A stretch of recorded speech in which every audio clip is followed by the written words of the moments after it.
एक बार बुद्ध एक गांव से गुजर रहे थे। उस गांव के लोग उन्हें पसंद नहीं करते थे। उन लोगों ने बुद्ध को घेर लिया और उन्हें बुरा भला कहने लगे। गांव वालों का सरदार सबसे ज्यादा नाराज था। वह तो बुद्ध को गालियां ही देने लगा, पर बुद्ध इस सबसे बेपरवाह मंद मंद मुस्कुराते रहे। सरदार काफी देर तक बुद्ध को गालियां देता रहा, लेकिन कुछ ही देर में उसका मुंह सूखने लगा, जिससे वह चुप हो गया। यह देखकर बुद्ध बोले, अगर तुम्हारी बातें समाप्त हो गई हों तो मैं आगे बढ़ूं। मुझे आगे वाले गांव में जाना है। वहां के लोग मेरी प्रतीक्षा कर रहे होंगे। यदि आप महात्मा बुद्ध के विश्वासी हैं तो इन दिव्य उपदेशों को ध्यान से सुनें। इस वीडियो को पूरा अंत तक देखें, वरना बाद में बहुत पछताना पड़ेगा। अपने कीमती समय को फालतू के शॉर्ट्स वीडियो के जगह यहाँ लगाए, कुछ नया सीखने को मिलेगा। यह देखकर गांव का एक व्यक्ति बोला, हम लोग तुम्हारा अपमान कर रहे हैं, तुम्हें गालियां दे रहे हैं, लेकिन तुम इसका जवाब देने के बजाय मुस्कुरा रहे हो। तुम इसकी प्रतिक्रिया क्यों नहीं देते? बुद्ध बोले, वत्स, तुमने आने में तनिक देर कर दी। यदि तुम 10 वर्ष पहले आए होते तो मजा आ जाता, क्योंकि 10 वर्ष पहले मैं भी तुम्हारी तरह था। अगर उस समय तुम मुझे बुरा भला कहते, गालियां देते, तो मैं भी क्रोधित हो जाता। मैं तुम्हें इससे भी अधिक गालियां देता। हो सकता है हाथापाई पर भी उतर आता, पर अब मैं आगे बढ़ गया हूं। अपना क्रोध, घृणा सब पीछे छोड़ आया हूं। परंतु मैंने उन बातों का उत्तर नहीं दिया, क्योंकि मैं तब तुम्हारी बुराई के प्रति सकारात्मकता और सहनशीलता सीख चुका था। मैं तब समझ चुका था कि गुस्सा और नाराजगी की कोई महत्व नहीं होती। इसलिए मैं तुम्हारे नकारात्मक शब्दों को अपने मन और दिल में बैठाने के बजाय, तुम्हारे साथ वाद विवाद करने की बजाय, तुम्हारे इंतजार में समय बिताने के लिए आगे बढ़ रहा हूं। हमें दूसरों के नकारात्मक शब्दों का जवाब देने की बजाय सकारात्मकता और सहनशीलता दिखानी चाहिए। हमें अपने व्यवहार में विचारशीलता, शांति और तार्किकता बनाए रखनी चाहिए। गुस्सा और नाराजगी से हमारी समस्याओं का हल नहीं होगा, बल्कि समझदारी और सहयोग के माध्यम से हम बेहतर निर्णय ले सकते हैं। हमें अपने मन को शांत और स्थिर रखने की कला सीखनी चाहिए, ताकि हम प्रतिक्रियात्मकता के मोहताज न रहें और सच्ची खुशियों को प्राप्त कर सकें। अब मैं उस जगह पर पहुंच गया हूं जहां तुम्हारी गालियां पहुंचने में असमर्थ हैं। तुमने मुझे गालियां दी, यह तुम्हारी भावना है, लेकिन तुम्हारी यह भावना मुझ तक पहुंच ही नहीं रही। मैं इससे आवेशित तभी होऊंगा जब मैं इसमें भागीदार हो जाऊंगा, जब मैं इन्हें स्वीकार कर लूंगा। लेकिन मैं तो तुम्हारी इस क्रिया से निरपेक्ष हूं, इससे बहुत दूर हूं। इसलिए मैं अब भी पहले की तरह शांत हूं।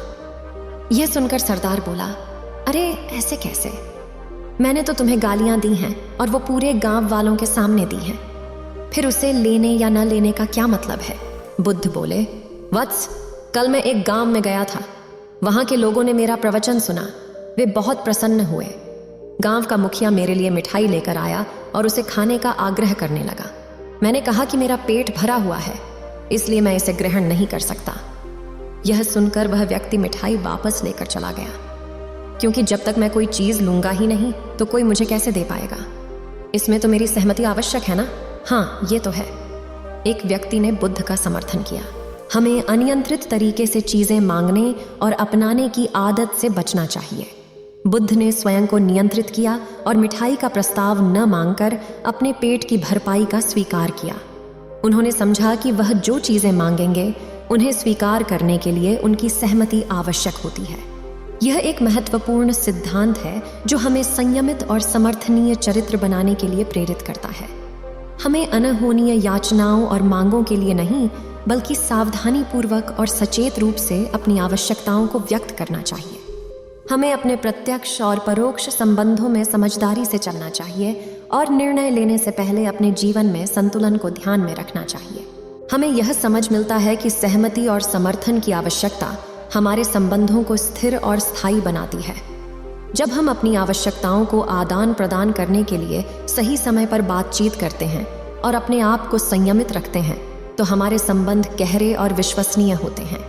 हमें सहयोग के लिए आपसी समझदारी की आवश्यकता होती है, जिससे हम दूसरों की समस्याओं को समझ सकें और उन्हें सहायता कर सकें। हमें शिक्षा देती है कि हमें खुद को नियंत्रित करना चाहिए और संतुष्टि का मार्ग चुनना चाहिए। हमें चाहिए कि हम अपनी आवश्यकताओं को समझें, अपने असली आवश्यकताओं को पहचानें और उन्हें संतुष्ट करने के लिए सही तरीके से बातचीत करें। इस प्रकार हम संयमित और समर्थनीय व्यक्ति बन सकते हैं, जो अपने जीवन को संतुष्ट और प्रगतिशील बनाने के लिए सक्रिय रूप से कार्य करता है। बुद्ध ने पुण्य पूछा, हमारी प्रतिक्रियाएं हमारे जीवन पर व्यापक प्रभाव डालती हैं। बुद्ध ने बताया कि जब उन्होंने मिठाई लेने से इनकार किया तो लोग उसे अपने घर ले गए और उसे अपने परिवार के साथ बांट दिया होगा। इसी तरह जब हम असंतोष और क्रोध के बजाय सहमति और धैर्य का प्रदर्शन करते हैं तो हम अपने संबंधों को मजबूत और स्थायी बनाते हैं। बुद्ध ने स्पष्ट किया कि उन्होंने गालियां ग्रहण नहीं की हैं, इसलिए उन्हें क्रोध भी नहीं आएगा। हमें अपने प्रतिक्रियाओं को समझने और नियंत्रित करने की आवश्यकता होती है। जब हम अपने मन को स्थिर रखते हैं और अपने भावनात्मक प्रतिक्रियाओं पर नियंत्रण रखते हैं, तब हम अपनी स्थिति पर विजय प्राप्त करते हैं। हमें व्यक्तिगत संयम और आत्मनियंत्रण की महत्वपूर्णता को समझना चाहिए। अपनी प्रतिक्रियाओं को विचारपूर्वक चुनना और स्वयं को उन प्रतिक्रियाओं से दूर रखना हमें स्थितिगति, संतुष्टि और सफलता की ओर ले जाएगा। बुद्ध के उदाहरण को अपनाकर हम समझ सकते हैं कि विवादास्पद स्थितियों में भी हमें शांति और समझदारी के साथ प्रतिक्रिया करनी चाहिए और क्रोध के प्रकटन से बचना चाहिए। यही हमें स्थितिगति और संबंधों में मजबूती प्रदान करेगा। बुद्ध की बातों पर सरदार ने कोई प्रतिक्रिया नहीं दी। शायद वह कुछ सोच रहा था। बुद्ध बोले, मैं अपनी आंखों से देख रहा हूं कि गाली एक कांटा है जिसे देने वाला व्यक्ति और लेने वाला व्यक्ति दोनों क्रोध से पागल हो जाते हैं। तो फिर तुम ही बताओ कि मैं आंखें रहते हुए भी कैसे कांटों पर चलूं? आंखें रहते हुए मैं कैसे गालियां ले लूं? और होश में रहते हुए मैं कैसे क्रोधित हो जाऊं? इसलिए मुझे क्षमा करो वत्स, मैं तुम्हारा उपहार ग्रहण करने में असमर्थ हूं। कहते हुए बुद्ध ने अपने हाथ जोड़ दिए। बुद्ध की बातें सुनकर सरदार लज्जित हो गया। उसकी आंखें छलछला आईं। उसने कुछ कहना चाहा, पर उसके होठों ने जवाब दे दिया, और जब उससे रहा नहीं गया तो वह बुद्ध के चरणों में गिर पड़ा। हम में से ज्यादातर लोग यही समझते हैं कि हमारे दुखों का कारण कोई दूसरा व्यक्ति है, और जब हम ऐसा मानते हैं तो हम अपने स्वनियंत्रण की कमी और अक्षमता को अनदेखा कर रहे होते हैं। वास्तव में ये हम पर निर्भर करता है कि हम दूसरों के द्वारा प्रदान की गई नकारात्मकता को स्वीकार करते हैं या नहीं। अगर हम नकारात्मकता को स्वीकार करते हैं तो हम अपने पैरों पर कुल्हाड़ी मारते हैं, और जब हम उसे अस्वीकार कर देते हैं तो घृणा, क्रोध, हिंसा हर किसी से मुक्त हो जाते हैं। बुद्ध की यह कहानी हमें कई महत्वपूर्ण सीख देती है। यह हमें दिखाती है कि किसी दूसरे व्यक्ति के नकारात्मक शब्दों का हमारे ऊपर असर होने की जरूरत नहीं है। हमारे साथ जो भी होता है वह हमारी संज्ञाना और समझने के अनुसार होता है। हमें अपने विचारों और भावनाओं के प्रति सचेत रहने की आवश्यकता है, ताकि हम दूसरों के नकारात्मक शब्दों को अपने मन और दिल में न बैठाएं। इस कहानी से हम सीखते हैं कि सब कुछ जिंदगी में सही समय पर होता है। बुद्ध को अपने क्रोध को वश में रखकर वह शांत और समझदार रहते हुए देखना चाहिए, जो उसने अपने अनुभवों से सीखा था।